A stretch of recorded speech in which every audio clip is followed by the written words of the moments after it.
Pseudomonas, 4 different viruses that are very, very bad, and garlic will save you from all of them. Garlic will save you from absolutely everything, so I highly suggest you burn as much garlic into your diet as you can. Raw garlic is best because once you cook it, you'll lose some of the chemical constituents, but it's still awesome. I also use rosemary. I use turmeric, which is what I want to focus on right now. Turmeric is amazing. One thing you're going to hear that I want to focus on first is that there is a chemical in turmeric that the only way to get it out is if you add a little bit of black pepper to what you're eating with. The chemical is what helps you fight cancer, what helps you fight just about everything. So not putting in black pepper is going to not cause that chemical to come out. That, I think, is part of why mine comes out a little bit spicier, because I use the black pepper in mine. Basically, it's just awesome. It protects the liver, it will stimulate bile in your stomach, so that way it can help things move along faster, which is why I like to put it with a salad dressing. Put a salad with a very heavy meal, and you're going to have flow be a lot easier. It helps with your digestive system, it helps fight infections. Turmeric will basically do anything you want it to do, so it's really good to add to just about anything that you can. The other stuff that I put in mine, ginger, which Melissa talked about, amazing for everything. I also put habanero peppers. I enjoy burning people, apparently. I'm very, very sorry. So be warned if you do decide to try mine. It is very, very spicy because it has habanero peppers in it. I also do citrus fruit. I do lemon and orange as well. I also slice mine up very similar to how Melissa does, so that way it keeps the rinds and the fruit itself. And like I said, mine also has black pepper. It slows down blood clotting. It's antibacterial. Fire cider will do just about everything. I had someone that bought an entire half-gallon jar, and they're mixing it into different alcoholic beverages. Because if you're going to burn your soul, you might as well do it with some vodka too, I guess. I don't know if I would suggest it. It sounds a little scary and a little frightening, but Briggs actually does list apple cider vinegar cocktails and fire cider cocktails on their website, which is also very scary. One really cool thing to note is that I cannot use the name fire cider on my Etsy shop. I got a very, very kind email from people over at Shire City Herbal. They trademarked the name fire cider despite Rosemary Gladstar creating fire cider in 1985. They trademarked it in 2012, 2013, and will send you a cease and desist letter along with actual court orders and stuff to get you to stop using fire cider. So I'm unable to use fire cider even though Rosemary Gladstar wants everyone to use the name. So it's a little silly. What also makes it unique is since Shire City has gotten away with this, another company has come along and started to trademark the name Four Thieves Vinegar. Four Thieves Vinegar is the original vinegar fire cider is based off of. Four Thieves was what was used to fight the bubonic plague. So Four Thieves used to go into people's houses with a mixture of garlic, apple cider vinegar, and super spicy stuff, more similar to mine, covering their mouths with a rag, and they used to go into people who passed away from plague houses and loot all their stuff and leave. And no one could figure out how they were getting away with it and not getting the bubonic plague. It's because they're using something like this because it will save you from everything. So I like fire cider a lot, or as I call it, fire of the mother, so I don't get sued. Do you guys have any questions on it? So you call it fire of mother? I call it fire of the mother. I like that. Fire of the mother. Fire of the mother, because there's the mother in the Briggs. Trademark. You should trademark I should that. trademark it before anyone else gets it.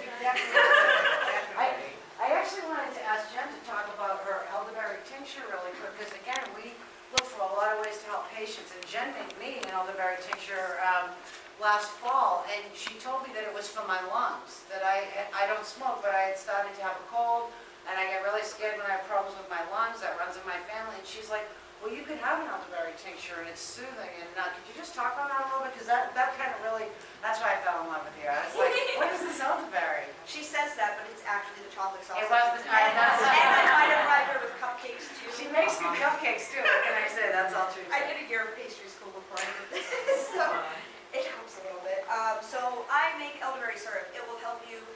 just to not get the flu and colds all season, but it's also going to help you get over colds and flus faster. It is clinically proven in trials to reduce the rate of flus. Usually flu runs about 5 to 7 days. If you regularly take elderberry syrup, you'll get down to 3 days or less when you're taking it. So I like to take it, I take 1 to 2 droppers a day, every single day. That's what helps you not get the cold to begin with. And then if you do start feeling the sniffles and start feeling run down, like you're getting a cold, a flu, a virus, anything like that, start taking 1 dropper every hour. I wouldn't go too much over that. There is vodka in this. You'll get a little. There is? There is. Is there in mine? Yes. I didn't know that. It's only the tiniest bit. It says. Well, you liked it so much. I thought I could drink, but I guess I did when I cut out my lime starter. I don't know. It's only enough to stabilize it. You're not getting crashed off of it. If you drink an entire bottle, you're more likely to get a stomach ache than anything. You need to be very careful about what type of elderberries you're putting in your elderberry syrup. There's only one type to use. I believe it's the black elderberries. If you use any others, they contain a higher dose of arsenic in the seeds, and you'll get very sick.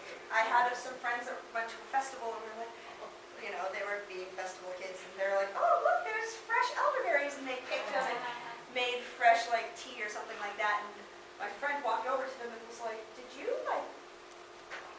boil those or anything first? Dry them, anything? They're like, no, why? And 20 minutes later, everyone's in the bathroom. You do not want to play with non-cooked or non-dried elderberries. It's not a fun time. No free grazing? Yeah, I would not free graze. Especially, it's kind of hard to get elderberries. I don't know if any of you grow elderberries. We have some over on my boyfriend's farm, and birds get them every year before we get to them. You have to cover them just like you would a blueberry patch, or you won't have any left, which is a bummer. And I also had asked Jen, she'd also made a really nice valerian tincture. Yes. Can you talk about that? So valerian is something you need to be very careful with. Valerian is great for sleep. It's great for helping with depression, anxiety, the usual things that make you not really be able to sleep. But one thing that you need to focus on is valerian, as much as it helps you sleep, as much as it will help with anxiety, as much as it can help ease the symptoms of depression, if you don't add passion flower to your tincture, you will have nightmares. For some reason, valerian causes severe nightmares. I think it's kind of one of those things where it's such a strong herb that it kind of makes you fight your own fights kind of thing. So if you have any emotional problems, if you have the anxiety, if you have the depression, I feel like valerian on its own is what brings that up front. So if you have something like a passion flower is not something you use on its own. Passion flower is something you add in as a base, as a background to help you out. But for some reason, those two work together, and passion flower just gives you the nice dreams, and valerian helps you fall asleep. So I like to pair the two of them together because I know firsthand experience. My herbalism teacher was like, just so you know, some people get nightmares when they have it alone. I was like, I'm not going to have nightmares. This isn't going to be anything. No, you will have nightmares, and it will be awful. So don't try to be brave, is what I highly suggest. Because So you're saying it brings on the sleep, but maybe it's tricky sleep? yeah, it brings on the sleep, but it's one of those sleeps that it's just certain people that it happens to, so it's hard. So it's better to just be cautious with everyone rather than risk it and have someone wake up with nightmares at 3 o'clock in the morning when they're trying to sleep and have insomnia. Right. That happened to me during finals week. Can I ask you, before we wrap it up, because I know we're going a little long, what's your favorite most holistic thing? If you were for someone, a patient, someone with a damaged immune system, what really needs to be on the menu? I mean, it's a solid tie between fire cider and elderberry syrup. Fire cider is going to boost your immune system, so you're not getting the sickness, so you're not, it's boosting your immune system for just about everything. The good thing about elderberry syrup is it's boosting your resistance to viruses, colds, flus, anything like that, and it also has stuff in it that will bring down fevers, will help you sweat out fevers, anything like that. So I like both of them because I feel like them working together is what makes them really great and unique. Do you guys have any holistic herbal questions before we wrap it up? We're coming to the end of the day for today, yes? Do you have anything you recommend for patients that have severe nausea and vomiting? Ginger, raw ginger, chewing on it will help nausea. And even in ginger ale, ginger is amazing. Yeah. And lemon? I sometimes have trouble doing raw ginger because my stomach is really, really sensitive. I do either ginger ale with the carbonation out of it, like just stir it for a couple minutes, or candied ginger, like very small, just a little bit at a time is really good. Candy ginger is pretty good. That's sharp too. Yeah. It's really sharp, but yeah, and I don't know if you use cannabis, but that's, Yep. you know, age-old for nausea, you know. Is there anybody else? Yes? Do you do anything with sap or branches?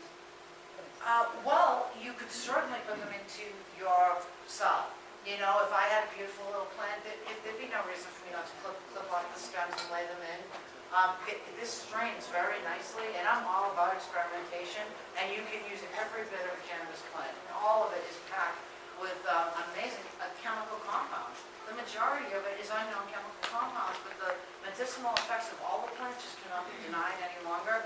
And I do strongly suggest anybody, if you have the next 2 days, Proverti really helped us with this, and this was a couple of years ago, but we're moving along all the time. We're trying to get there together and just fill in these little pieces. And I think they're doing some there's some hemp talks here as well, which hemp, you know, cannabis' cousin, amazing. So really, it's just amazing. Good people to talk to too, very nice guys. Maybe for severe back pain for like oiled wintergreen. I love eucalyptus. I actually have 400 this. I have been that way for decades. I'm a surgery candidate. First they told me I was allergic to cold. I just couldn't. And now I'm like in love with cold. They turned me into an addict. And I like ice straight on my back. One of the best products I ever bought, and I'll just tell you this right now, it's called Merry Hempster, and it's like a big chapstick, and anyone can buy it for $6 online from Merry Hempster, and they do a hot one and a cold one.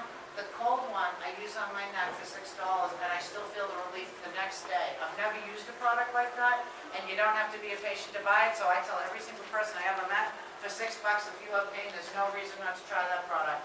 I've been in pain my whole life, and until I discovered how to make cannabis butter and melt it into almond milk and have a little shot of warm almond milk at night so I could sleep, I never did another pharmaceutical again, and that's been about 6 years. And I did sleeping pills, and I did Soma. I don't know if anyone in this room knows Soma. It's deadly. Percocets, all of those things, and I've never done another, and that was the thing that was keeping me sick. So edibles are very good for pain, but if you are a patient and you don't want cannabis, you should go get yourself some Merry Hempster made of hemp oil, and it's the best product I ever used for $6, and I have access to every product that I could get. So I would say Merry Hempster. And you can use that product on elders. Absolutely, it's super 95 gentle. to You can use it. 98 They actually make one for nursing mothers. They make it for rosacea. They make it for tattoos. They make hot. They make cold. I prefer cold. I don't like anything on my hot skin now. I'm an old lady. I can't take that. I like cold, cold, cold. Bring it on. And one more question? Yeah, I made some cherry bark syrup, and I was reading online, Mother Nature, whatever. They said don't use it for more than 3 days. It's sort of like elderberry, but you Oh. can't do it consistently. Oh, it I was build wondering up? why?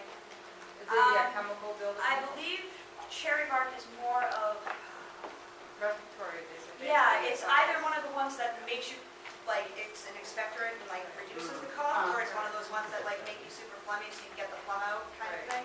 And I can't remember which one it is offhand, but it's one of those things where like you either don't want to be dripping for 3 days straight kind of thing, or you don't want to be like restricting your mucus for 3 days kind of thing, because it'll start bothering you and build up and cause more issues and can cause an infection. It's great to learn all these little things, because holistic healing and the things you can do at home are a miracle.